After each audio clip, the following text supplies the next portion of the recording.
So, Ash's journey is finally over. After 20 septillion eons, the torch is finally being passed, which of course means we have an endpoint for Ash. Videos about him and his achievements and exploits will no longer become outdated. I say, as if they won't bring him back for cameos from time to time, possibly older and with different teams. But ignoring that possibility, his main journey, the Ash arc of Pokemon, is done. In it, Ash grew a lot as a trainer and eventually made a team worthy of a world champion. But of course, you don't get to that level without making a few mistakes, and Ash has made plenty. While a lot of his Pokemon are particularly powerful, he has several that are just kinda objectively bad, both in literal Pokemon game mechanics and in anime personality shenanigans. Like, Torkoal is a pretty okay at best Pokemon, but Ash's Torkoal in particular, no. That is something a lot of folks discussing these kind of things tend to forget, that the anime logic and the anime rule set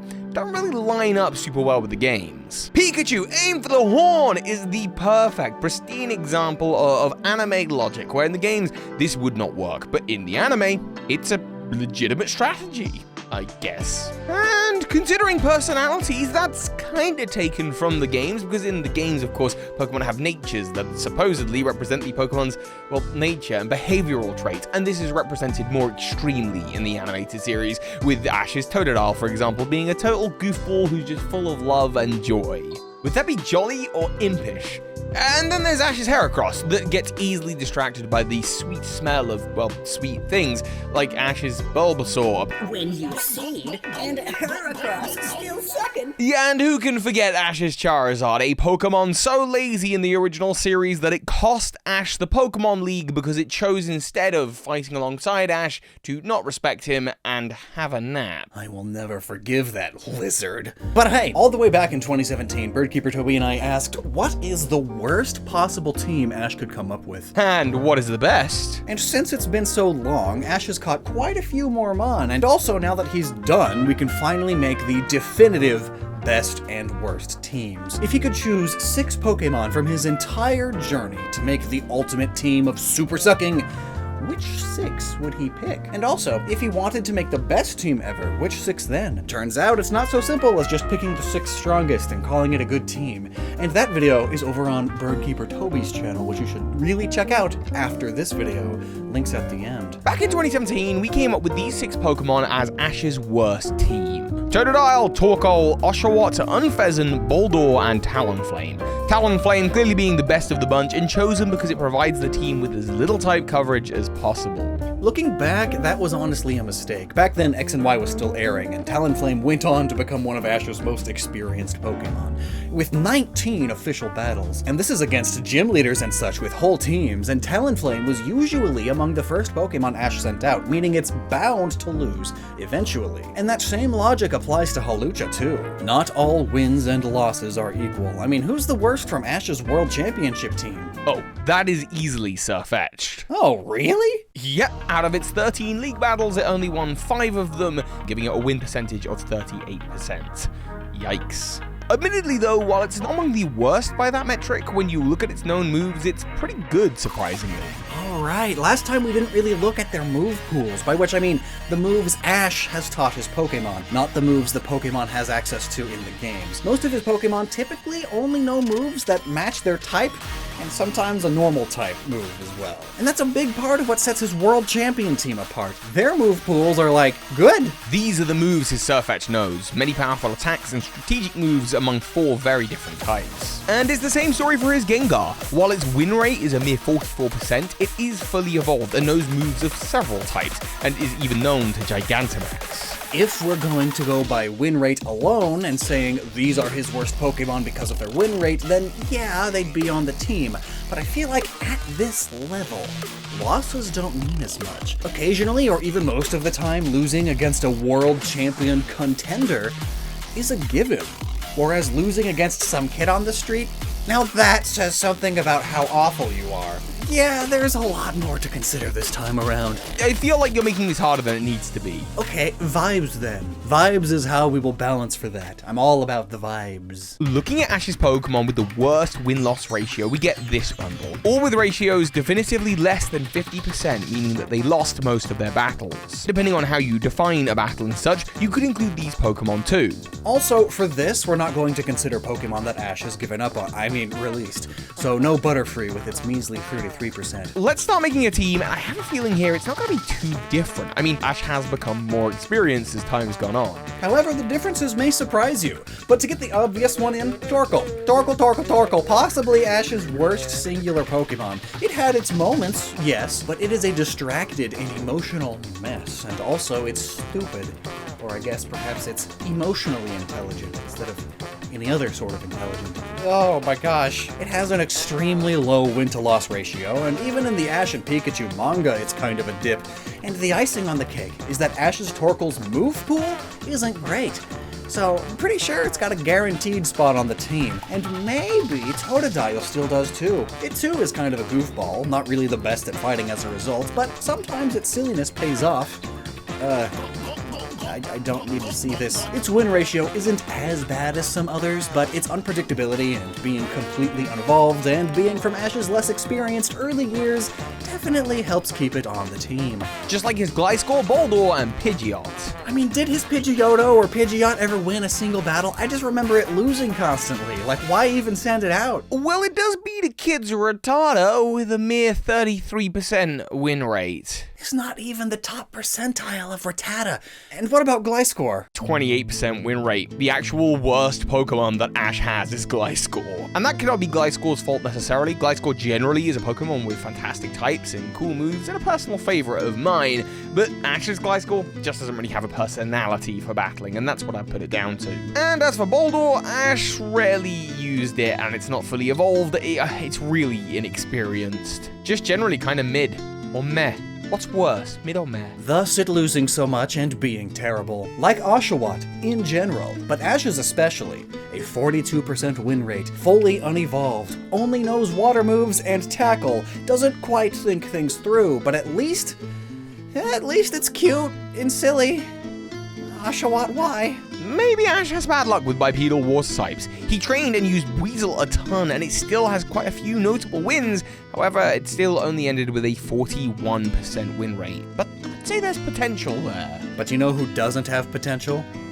Torterra. This is wild. Interestingly, as a Turtwig, it was doing pretty well, actually winning the majority of its battles. But as Ash's Turtwig began to evolve into a Grottle and Torterra, it did worse and worse, starting to lose more battles as it grew. But it is a fully evolved Pokemon with a great personality for battling, so even though it has that 38% win rate, I'm not sure it quite fits on the worst Ash team. The same can be said for Noivern, an incredible Pokemon, fully evolved, and it's a Dragon type. It may only have a 30% win ratio, but we couldn't in good conscience put it on the worst team because, after all, he's had it since it was an egg, so there's a bond with this Noivern. And I think that given the way that anime logic works, is it kind of works in the same way that in Let's Go you have your friendship mechanic that allows your Pokemon to pull through in moments where they really shouldn't. Despite its low win rate, I'd say that Noivern has a lot of potential to do good, thanks to the power of friendship. Also, flight is a huge advantage when it comes to anime-style Pokemon battling, whereas being slow and armless Pokemon like his Boldore or Palpitoad is a huge disadvantage we'll have to consider also. It affects the vibes. I'm all about the vibes. And of course, so does their experience. After all, Donphan has a mere 43% win percentage, but it did so many battles in the Battle Frontier, and those are some high-level opponents. Compare that to, say, Ash's Muck, that has a 50% win rate, but is easily one of Ash's least experienced Pokemon. It has only one win and one loss, with 2 moves, Body Slam and Sludge Bomb. But remember, anime rules. It was absorbing attacks from a Pokemon League level Bellsprout with no problem, basically taking no damage, thanks to its incredibly squishy body. Now that you mention it, did it ever really Body Slam that Bellsprout, or did it just kind of cover it until it suffocates? So's his Gibble.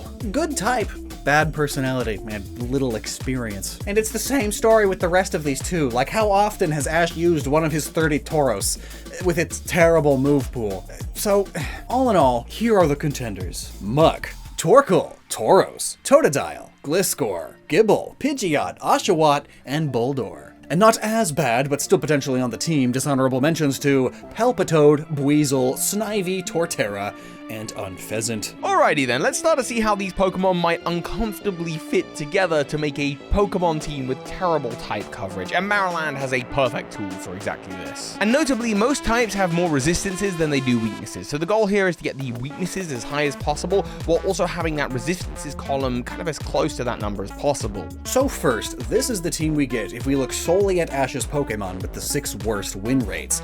There's a pretty big weakness to Rock and Ice, but all their resistances make up for it. Funny that there's 2 tortoises also. But you'll also notice they are all fully evolved, and the skilled world champion level Sirfetch'd is here by technicality, so let's go ahead and swap it out for the next worst. And there you go. That definitely made the team a lot worse. So now we'll swap out Noivern and Torterra for the next worst by win rate, since they are fully evolved with pretty decent personalities. And now, while this team seems worse, especially given how inexperienced Tauros is, the type defense is actually quite a lot better. Now, that Gliscor, it may be fully evolved and maybe a Gliscor, but it has a personality terrible for battling and the worst win percentage ratio that Ash's Pokemon have ever had in all of Ash's history, so it can stay for now.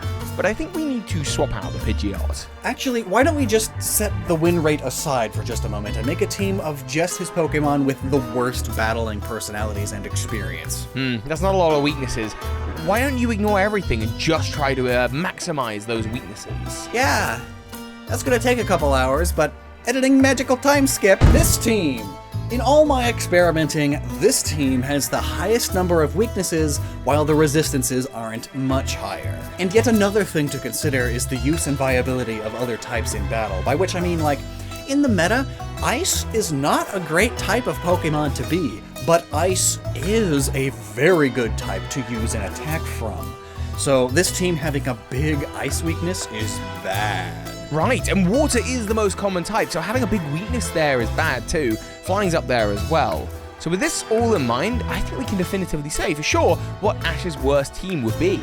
Correct. And so, Ash's worst team is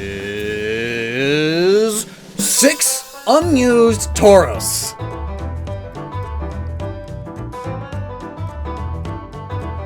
Imagine a team made up of 6 out of the 30 Tauros Ash has never actually used. They are all extremely underleveled and know 0 useful moves. They haven't had a single day of training, and they are all just normal types, so all you need to lose instantly is a slightly speedy or slightly more experienced Pokemon with a fighting type attack.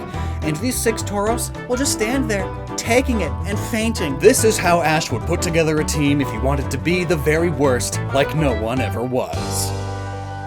Sure, that just sounds a bit like a cop-out though. I am not open to criticism. Oh, well, how about this instead? Let's just start with his last team. Here, and just swap out a few of the okay ones for those much less battle experience. Even if it technically makes the team composition a bit better, I think practically it makes the whole team a lot worse. For instance, Snivy isn't that bad, it's very middle at best, so swap out the Oshawott, and yes, the weaknesses aren't as bad, but Ash would have a much less trustworthy team here. Same goes for swapping out Torterra with his very non-experienced Muck, or one of his totally unused Tauros. Why not 5 more of his unused Tauros?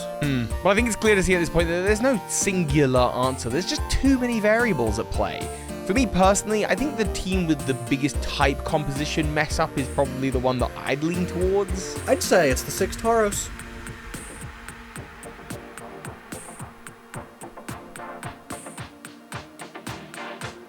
I do not wish to raise the stakes, but to lower them.